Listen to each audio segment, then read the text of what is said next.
Good to go? Okay, so I'm Wes, and I have Dale. This is Electric Cowboy in Louisville at 7 o'clock workshop. Jim did the 6:30 one. So we did a sugar push, and in closed position, and kept kept my right to her left. Then we did a series out of a reverse whip. 1, 2, 3, and 4, 5, 6. Rock her, prep her, pick her up. He goes around with a prep, take it over, anchor, step. We do it from this side. 3 and pardon me. 1, 2, compress into her, sending her back. 5 and 6. I'll do it correct this time. 3 and 4, let her out. 5 and 6.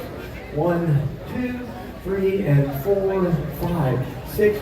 Rock her forward, pick her up, go around, take a prep, take it over, and anchor behind like Jimbo.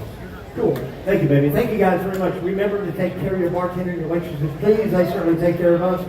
Robert's going to take care of us now. The floor is open. If you have any questions, see me or Jim. Thank you.